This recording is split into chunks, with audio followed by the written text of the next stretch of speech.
Ladies and gentleman, ರಾಜ್ಯ ರಾಜಕಾರಣದಲ್ಲಿ ಬಹಳ ದೊಡ್ಡ ಮಟ್ಟದಲ್ಲಿ ಚರ್ಚೆ ಆಗ್ತಾ ಇರತಕ್ಕಂಥ ಇವತ್ತಿನ ಸುದ್ದಿ ಅಂತಂದ್ರೆ ಯಾರೆಲ್ಲ ದೆಹಲಿಗೆ ಸಚಿವ ಸಂಪುಟ ವಿಸ್ತರಣೆ ಮತ್ತು ಸಚಿವ ಸಂಪುಟ ಸ್ಥಾನಗಳಿಗಾಗಿ ದೆಹಲಿಯಲ್ಲಿ ಬೀಡು ಬಿಟ್ಟುಬಿಟ್ಟಿದ್ರೋ ಅಂತಹವರಿಗೆ ಹೈಕಮಾಂಡ್ ಒಂದು ಖಡಕ್ ಸಂದೇಶವನ್ನ ರವಾನಿಸಿಬಿಟ್ಟಿದೆ. ಖಡಕ್ ವಾರ್ನಿಂಗ್ ಅನ್ನ ಕೊಟ್ಟುಬಿಟ್ಟಿದೆ.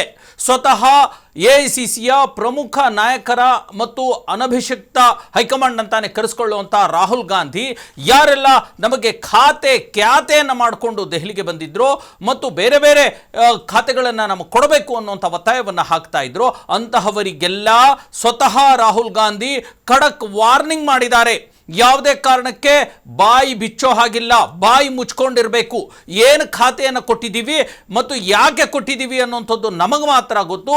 ಇನ್ನು ಚುನಾವಣೆ 2 ವರ್ಷ ಮಾತ್ರ ಬಾಕಿ ಇದೆ. ಈ ಹಂತದಲ್ಲಿ ಈ ತರಹದ ಖ್ಯಾತೆ ನಾವು ಒಪ್ಪಲ್ಲ ಅನ್ನುವಂಥ ಒಂದು ಖಡಕ್ ವಾರ್ನಿಂಗ್ ಕೊಟ್ಟಿದ್ದಾರೆ. ಹಾಗಾದರೆ ಯಾಕೆ ರಾಹುಲ್ ಗಾಂಧಿ ಈ ತರಹದ ವಾರ್ನಿಂಗನ್ನು ಈ ಒಂದು ಈಗಾಗಲೇ ಇರತಕ್ಕಂಥ 13 ಸಚಿವರಿಗೆ ಕೊಟ್ಟಿದ್ದಾರೆ? ಜೊತೆಗೆ ಮುಂಬರುವಂಥ ಯಾರು ಸಚಿವರಾಗಬೇಕು ಅನ್ನುವಂಥ ಆಸೆ ಇಟ್ಕೊಂಡಿರ್ತಕ್ಕಂಥವರಿಗೆ ಯಾವ ಸಂದೇಶವನ್ನ ರಾಹುಲ್ ಗಾಂಧಿ ರವಾನೆ ಮಾಡಿದ್ದಾರೆ? ಇದರ ಜೊತೆಗೆ ದೆಹಲಿಗೆ ಹೋಗಿರ್ತಕ್ಕಂಥವರ ಪರಿಸ್ಥಿತಿ ಏನು, ಯಾರಿಗೆಲ್ಲ ಒಂದು ರೀತಿಯ ತಮ್ಮ ಪ್ರಯತ್ನಕ್ಕೆ ಫಲ ಸಿಗ್ತಾ ಇದೆ ಮತ್ತು ಯಾರಿಗೆಲ್ಲ ನಿರಾಶೆಯಾಗಿ ವಾಪಸ್ ಬರ್ತಾ ಇದ್ದಾರೆ? ನಿಜವಾಗ್ಲೂ ದೆಹಲಿಯಲ್ಲಿ ನಡೀತಾ ಇರತಕ್ಕಂಥದ್ದೇನು, ರಾಹುಲ್ ಗಾಂಧಿ ಅವರ ವಾರ್ನಿಂಗ್ನ ಹಿಂದಿನ ಉದ್ದೇಶ ಏನು? ಈ ಎಲ್ಲದರ ಕುರಿತಂತೆ ನಾನು ನಿಮಗೆ ಇವತ್ತು ಮಾಹಿತಿಯನ್ನು ಕೊಡ್ತೀನಿ. ನೀವು ನೋಡ್ತಾ ಇದ್ದೀರಾ ನೆಲ ಜಲ ಭಾಷೆಗಾಗಿ ಪ್ರಾಮಾಣಿಕ ಪತ್ರಿಕೋದ್ಯಮ ನಿಮ್ಮ ಫೋಕಸ್ ಟಿವಿ. ಇದು ಎಕ್ಸ್ಪ್ಲೈನರ್, ನಾನು ಹಬೀಬ್ ದಂಡಿ. ಎಸ್ ವೀಕ್ಷಕರೇ, ಈಗಾಗಲೇ ಭಾರಿ ದೊಡ್ಡ ಮಟ್ಟದಲ್ಲಿ ಕಳೆದ 5 ದಿನಗಳಿಂದ ಸದ್ದು ಮಾಡಿರ್ತಕ್ಕಂಥ ಖ್ಯಾತೆ ಇದೆಯಲ್ಲ, ಅದಕ್ಕೆ ಒಂದು ರೀತಿಯ ತಾತ್ಕಾಲಿಕ ಒಂದು ಮುದ್ರೆ, ಅಲ್ಪ ವಿರಾಮ ಬಿದ್ದು ಬಿಟ್ಟಿದೆ.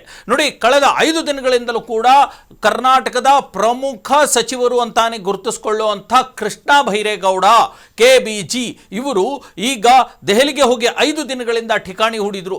ಈ 5 ದಿನಗಳ ಅವಧಿಯಲ್ಲಿ ಸ್ವತಃ ರಾಹುಲ್ ಗಾಂಧಿ ಅವರೇ ಬೆಂಗಳೂರಿಗೆ ಬಂದು ಹೋಗಿದ್ರು ಕೂಡ ಕೃಷ್ಣ ಬೈರೇಗೌಡ ಬಂದಿರಲಿಲ್ಲ, ಅಲ್ಲೇ ಕೂತು ಬಿಟ್ಟಿದ್ರು. ಅವರಿಗೆ ಕೊಟ್ಟಿರ್ತಕ್ಕಂಥ ಬೆಂಗಳೂರು ಅಭಿವೃದ್ಧಿ ಇಲಾಖೆ ಇದೆಯಲ್ಲ, ಅದು ಪರಿಪೂರ್ಣವಾಗಿ ನನಗೆ ಸಿಕ್ಕಿಲ್ಲ. ಅಲ್ಲಿ BDA ಇಲ್ಲ, ಅಂದರೆ ಬೆಂಗಳೂರು ಡೆವಲಪ್ಮೆಂಟ್ ಅಥಾರಿಟಿ, ಬೆಂಗಳೂರು ಅಭಿವೃದ್ಧಿ ಪ್ರಾಧಿಕಾರ ಅನ್ನುವಂಥ ಅಧಿಕಾರವನ್ನು ಅದರ ಹೊರತುಪಡಿಸಿ ಕೊಡಲಾಗಿದೆ. BMRDA ಒಂದು ಇಲಾಖೆಯನ್ನು ಕೂಡ ನನಗೆ ಹೊರತುಪಡಿಸಿ ಕೊಡಲಾಗಿದೆ. ಇವೆರಡೂ ಇಲ್ಲದೆ, ಅಂದರೆ BDA ಮತ್ತು BMRDA ಇಲ್ಲದೆ ಆ ಒಂದು ಬೆಂಗಳೂರು ಅಭಿವೃದ್ಧಿ ಖಾತೆಯನ್ನು ನಿಭಾಯಿಸುವಂಥದ್ದು ಅದು ಹಲ್ಲಿಲ್ಲದ ಹಾವನ್ನು ಸಾಕಿದ ಹಾಗೆ ಅನ್ನುವಂಥ ಒಂದು ಮಾತು ಕಾಂಗ್ರೆಸ್ ವಲಯದಲ್ಲಿ ಕೇಳಿ ಬರ್ತಾ ಇತ್ತು. ಇದೇ ವಿಚಾರವನ್ನು ಇಟ್ಕೊಂಡು ಸ್ವತಃ ರಾಹುಲ್ ಗಾಂಧಿ ಅವರನ್ನು ಭೇಟಿಯಾಗಿ ಅಲ್ಲಿರ್ತಕ್ಕಂಥ ತಮ್ಮ ಮನದಾಳದ ನೋವನ್ನು ತೋಡ್ಕೊಳ್ಳಿಕ್ಕೆ ಕೃಷ್ಣ ಬೈರೇಗೌಡ ಹೋಗ್ಬಿಟ್ಟಿದ್ರು. ಕೃಷ್ಣ ಬೈರೇಗೌಡ ಅವರು ಹೋಗಲಿಕ್ಕೆ ಪ್ರೇರೇಪಣೆಯಾಗಿದ್ದು ಯಾರು ಗೊತ್ತಾ?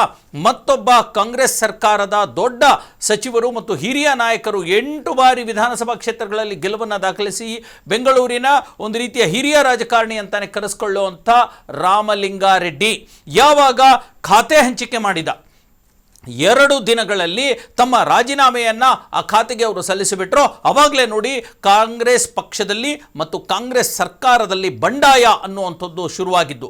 ರಾಮಲಿಂಗಾರೆಡ್ಡಿ ಅವರು ಶತಾಯ ಗತಾಯ ನನಗೆ ಖಾತೆನೇ ಬೇಡ, ನನಗೆ ಇಷ್ಟ ಇಲ್ಲ, ಯಾವುದು ಜಲಸಂಪನ್ಮೂಲ ಖಾತೆ ಅವ್ರಿಗೆ ಕೊಟ್ಟಿದ್ರು. ಆ್ಯಕ್ಚುಲಿ ಅವರಿದ್ದಿದ್ದು ಕಳೆದ ಸಿದ್ದರಾಮಯ್ಯನವರ ಅವಧಿಯಲ್ಲಿ ಸಾರಿಗೆ ಸಚಿವರಾಗಿ ಕೆಲಸ ಮಾಡಿದ್ರು. ಅಲ್ಲಿ ಅವರಿಗೆ ಯಾವುದೇ ರೀತಿಯ ಒಂದು ತೃಪ್ತಿದಾಯಕ ಅಥವಾ ಸಂಪನ್ಮೂಲ ಭರಿಸುವಂಥ ಒಂದು ಖಾತೆ ಅದಾಗಿರಲಿಲ್ಲ.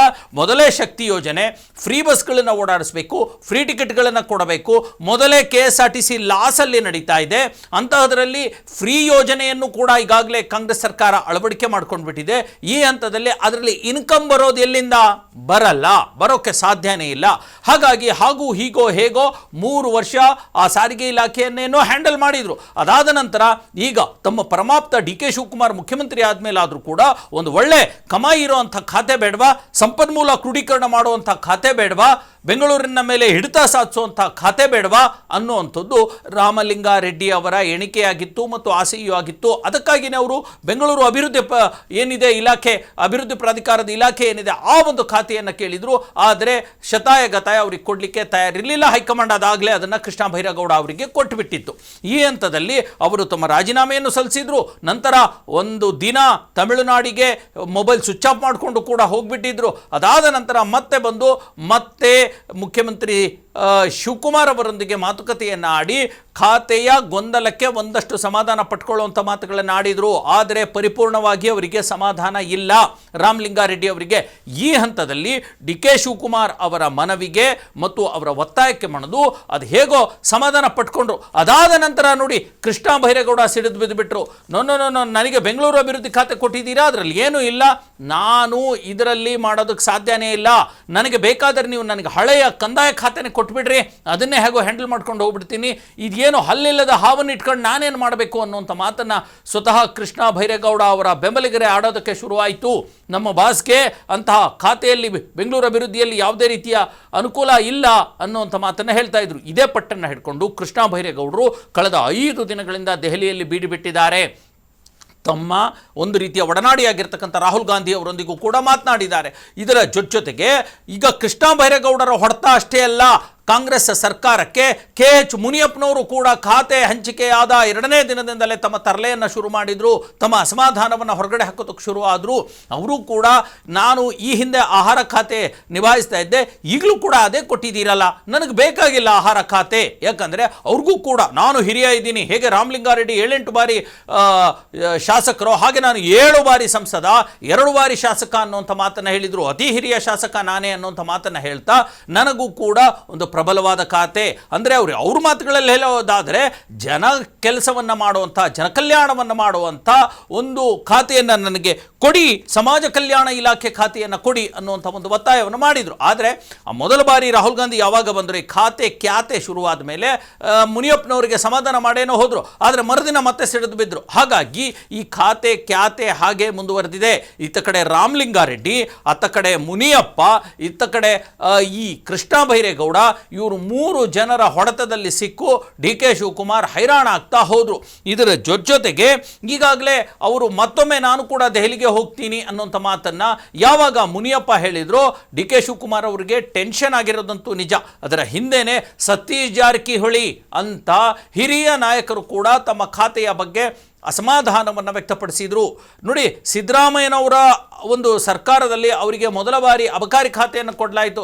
ಛೆ ನನಗೆ ಈ ಖಾತೆ ಸೂಟಲ್ಲ, ನನ್ನ ಒಂದು ಸಾಮಾಜಿಕ ಕಳಕಳಿಗೆ, ನಾನು ಮಾಡ್ತಾ ಇರ್ತಕ್ಕಂಥ ಸಾಮಾಜಿಕ ಕೆಲಸಗಳಿಗೆ ನನಗೆ ಅಬಕಾರಿ ಖಾತೆ ಬೇಡ, ಯಾವುದಾದ್ರೂ ಜನಗಳಿಗೆ ಅನುಕೂಲ ಆಗುವಂಥ ಖಾತೆ ಕೊಡಿ ಅಂತಂದೇಳಿ PWD ಖಾತೆಗೆ ಅವರು ಬದಲಾದರು. ಆಯಿತಾ, ಅದಾದಮೇಲೂ ಕೂಡ ಈಗ ಮತ್ತೆ ಅವರಿಗೆ PWD ಖಾತೆಯನ್ನೇ ಕೊಡಲಾಗಿದೆ. ಆದರೆ ಜಾರಕಿಹೊಳಿ ಅವರಿಗೆ ಬಹಳ ಪ್ರಮುಖವಾಗಿ ಇವತ್ತು ಈ ಕ್ಷಣಕ್ಕೆ ಅವ್ರು ಹೇಳ್ತಾ ಇರ್ತಕ್ಕಂಥದ್ದೇನು ಗೊತ್ತಾ, ನಾನೊಂದು ಹೆಚ್ಚುವರಿ ಖಾತೆಯನ್ನು ಕೂಡ ಕೇಳಿದ್ದೆ, ಕ್ರೀಡಾ ಖಾತೆಯನ್ನು ಕೇಳಿದ್ದೆ. ಕ್ರೀಡಾ ಖಾತೆಯನ್ನು ನನಗೇನಾದರೂ ಕೊಟ್ಟಿದ್ದರೆ ನಾನು ಅದರಲ್ಲಿ ಒಂದು ರೀತಿಯ ದಾಖಲೆ ಮಾಡಿಬಿಡ್ತಾ ಇದ್ದೆ, ನಾನು ಒಂದು ದೊಡ್ಡ ಮಟ್ಟದ ಸಾಧನೆ ಮಾಡಿಬಿಡ್ತಾ ಇದ್ದೆ, ಅದರಲ್ಲಿ ಕ್ರಾಂತಿನೇ ಮಾಡಿಬಿಡ್ತಾ ಇದ್ದೆ ಅನ್ನುವಂಥ ಮಾತನ್ನು ಸತೀಶ್ ಜಾರಕಿಹೊಳಿ ಹೇಳ್ತಾ ಇದ್ದಾರೆ. ಹಾಗಾಗಿ ಅದು ಅಷ್ಟು ಸರಳವಾಗಿಲ್ಲ.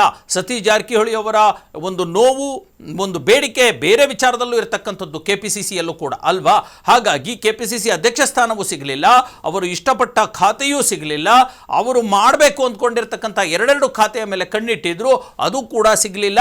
ಕ್ರೀಡಾ ಖಾತೆ ಈಗ ಬೇಕು ಅಂತ ಹೇಳ್ತಾ ಇದ್ದಾರೆ. ಕ್ರೀಡಾ ಖಾತೆ ನನ್ನ ಪ್ರಕಾರ ಅಷ್ಟು ದೊಡ್ಡ ಖಾತೆ ಏನಲ್ಲ ಅಲ್ವಾ, ಕೊಟ್ಟರು ಕೊಡ್ಬೋದು. ಯಾಕಂದರೆ ಡಿ ಕೆ ಶಿವಕುಮಾರ್ ಅವರಿಗೆ ಈ ಒಂದು ಅಧಿಕಾರ ಹಸ್ತಾಂತರದಲ್ಲಿ ಅಥವಾ ಮುಖ್ಯಮಂತ್ರಿ ಬದಲಾವಣೆಯ ಸಮಯದಲ್ಲಿ ದೊಡ್ಡ ಮಟ್ಟದಲ್ಲಿ ಸಹಕಾರ ಕೊಟ್ಟಿದ್ದಾರೆ ಸತೀಶ್ ಜಾರಕಿಹೊಳಿ. ಇದೆಲ್ಲರಿಗೂ ರಾಜ್ಯದ ಜನತೆಗೆ ಗೊತ್ತಿರತಕ್ಕಂಥದ್ದು. ಸ್ವತಃ ತಮ್ಮ ಒಂದು ರೀತಿಯ ಅಹಿಂದಾದ ಗುರುವಾಗಿರ್ತಕ್ಕಂಥ ಸಿದ್ದರಾಮಯ್ಯನವರನ್ನೇ ಸೈಡಿಗೆ ಸರಿಸಿ ಯಾವಾಗ ಸತೀಶ್ ಜಾರಕಿಹೊಳಿ ಡಿ ಕೆ ಶಿವಕುಮಾರ್ ಜೊತೆ ಕೈ ಜೋಡಿಸಿದ್ರು, ಆವಾಗಲೇ ಅವರು ಬಯಸಿದ್ದೆಲ್ಲವೂ ಸಿಗುತ್ತೆ ಅನ್ನುವಂಥದ್ದಿತ್ತು. ಅದು ಯಾಕೋ ಏನೋ KPCCಗೆ BK ಹರಿಪ್ರಸಾದ್ ಅವರನ್ನು ನೇಮಕ ಮಾಡಲಾಯಿತು. ಹಾಗಾಗಿ ಸತೀಶ್ ಜಾರಕಿಹೊಳಿ ಅವರಿಗೆ ದೊಡ್ಡ ಮಟ್ಟದ ಒಂದು ಅನ್ಯಾಯ ಆಗಿದೆ ಅನ್ನುವಂಥ ಮಾತು ಅವರ ಬೆಂಬಲಿಗರು ಕೂಡ ಹೇಳ್ತಾ ಇದ್ದಾರೆ. ಇದ್ರ ಜೊತೆಗೆ ಖಾತೆ, ಒಳ್ಳೆಯ ಖಾತೆ ಬೇಕು ಅನ್ನುವಂಥ ಮಾತನ್ನು ಕೇಳ್ತಿದ್ದಾರೆ. ಆದರೆ ಸತೀಶ್ ದೊಡ್ಡ ಮಟ್ಟದಲ್ಲಿ ವಿರೋಧವಾದ ಮಾತುಗಳನ್ನು ಆಡ್ತಾ ಇಲ್ಲ. ಹೇಗೆ ರಾಮಲಿಂಗಾರೆಡ್ಡಿ ಮಾತಾಡಿದ್ರೋ, ಹೇಗೆ ಕೃಷ್ಣ ಬೈರೇಗೌಡ ವಿರೋಧ ವ್ಯಕ್ತಪಡಿಸ್ತಿದ್ದಾರೋ, ಹೇಗೆ ಮುನಿಯಪ್ಪ ವ್ಯಕ್ತಪಡಿಸ್ತಿದ್ದಾರೋ, ಹಾಗೆ ಸತೀಶ್ ಜಾರಕಿಹೊಳಿ ವಿರೋಧವನ್ನು ಹೈಕಮಾಂಡ್ ಎದುರು ವ್ಯಕ್ತಪಡಿಸ್ತಾ ಇಲ್ಲ ಅಲ್ವಾ. ಹಾಗಾಗಿ ಈ ಸದ್ಯಕ್ಕೆ ಇದ್ರ ಜೊತೆಗೆ ನೋಡಿ, ಭೈರತಿ ಸುರೇಶ್ ಅಂತ ಮತ್ತೊಬ್ಬ ಸಿದ್ದರಾಮಯ್ಯನವರ ಪ್ರಮಾಪ್ತರು ಅಲ್ವಾ, ಪರಮಾಪ್ತ ಶಾಸಕ ಮತ್ತು ಪರಮಾಪ್ತ ಸಚಿವ ಅವರು ಈಗಾಗಲೇ ಅವರಿಗೂ ಕೂಡ ನಗರಾಭಿವೃದ್ಧಿ ಖಾತೆ ಇತ್ತು, ಆದರೆ ಅವರಿಗೆ ಸಾರಿಗೆ ಕೊಡಲಾಗಿದೆ ಅನ್ನುವಂಥದ್ದು. ಈಗ ನೋಡಿ, ಈ ಎಲ್ಲ ಗೊಂದಲದಿಂದ ಹೋಗಿರತಕ್ಕಂಥ ಈಗ ಡಿ ಕೆ ಶಿವಕುಮಾರ್ ಅವರು ದೆಹಲಿಯಲ್ಲಿದ್ದಾರೆ, ಹೈಕಮಾಂಡ್ನ ಭೇಟಿಯಾಗಿದ್ದಾರೆ, 3 ಜನಕ್ಕೆ ಭೇಟಿ ಮಾಡಿದ್ದಾರೆ. ಸೋನಿಯಾ ಗಾಂಧಿ, ಪ್ರಿಯಾಂಕಾ ಗಾಂಧಿ ಮತ್ತು ರಾಹುಲ್ ಗಾಂಧಿ ಅವರನ್ನು ಇಲ್ಲಿರ್ತಕ್ಕಂಥ ಖಾತೆ ಕಿರಿಕನ್ನು ಕೂಡ ಅವರ ಜೊತೆಗೆ ಚರ್ಚೆ ಮಾಡಿದ್ದಾರೆ. ಯಾವಾಗ ಮುಖ್ಯಮಂತ್ರಿ ಡಿ ಕೆ ಶಿವಕುಮಾರ್ ಈ ಖ್ಯಾತೆ ಬಗ್ಗೆ ಹೈಕಮಾಂಡ್ ಜೊತೆಗೆ ಚರ್ಚೆ ಮಾಡಿದ್ರು, ಆವಾಗ ಸಿಡಿದೆದ್ದ ರಾಹುಲ್ ಗಾಂಧಿ ಹೇಳಿರ್ತಕ್ಕಂಥದ್ದು ಒಂದೇ ಮಾತು, ಬಾಯಿ ಮುಚ್ಕೊಂಡು ಬಿದ್ದಿರಬೇಕು, ಯಾವುದೇ ರೀತಿಯ ಇದರಲ್ಲಿ ಬದಲಾವಣೆ ಇಲ್ಲ, ಯಾರಿಗೆ ಯಾವ್ಯಾವ ಖಾತೆ ಕೊಟ್ಟಿದ್ದೀವಿ ಅದೇ ಖಾತೆ, ಬದಲಾವಣೆ ಇಲ್ಲ ಅನ್ನೋಂಥ ಮಾತನ್ನು ಹೇಳಿದ್ದಾರೆ. ಅದಕ್ಕೆ ಈ ವಿಧಾನ ಪರಿಷತ್ ಚುನಾವಣೆಯನ್ನು ಒಂದು ಕಾರಣ ಇರ್ಬೋದು, ಅಲ್ಲಿ ಜೊತೆಗೆ ಈಗ ರಾಜ್ಯಸಭೆ ಚುನಾವಣೆ ಒಂದು ಕಾರಣನೂ ಇರ್ಬೋದು. 18ಕ್ಕಿದೆ, ಬಟ್ ಈಗಾಗಲೇ 4 ಜನರು ಅವಿರೋಧವಾಗಿ ಆಯ್ಕೆ ಆಗಿದ್ದಾರೆ. ಮಲ್ಲಿಕಾರ್ಜುನ ಖರ್ಗೆ, ಮನ್ಸೂರ್ ಖಾನ್ ಮತ್ತು ಪವನ್ ಖೇರಾ ಅನ್ನುವಂಥ 3 ಜನ ಕೈ ನಾಯಕರು ಆಯ್ಕೆಯಾಗಿದ್ದಾರೆ ಮತ್ತು ಬಿಜೆಪಿಯಿಂದ ಪ್ರೊಫೆಸರ್ ನಾಗರಾಜು ಆಯ್ಕೆಯಾಗಿರ್ತಕ್ಕಂಥದ್ದು. ಆದರೆ ವಿಧಾನ ಪರಿಷತ್ ಚುನಾವಣೆ ಇದೆ, ಆ ಚುನಾವಣೆ ಕಾರಣಕ್ಕೆ ಈ ಸದ್ಯಕ್ಕೆ ಖಾತೆ ಕಿರಿಗೆ ಫುಲ್ ಸ್ಟಾಪ್ ಬಿದ್ದಿದೆ.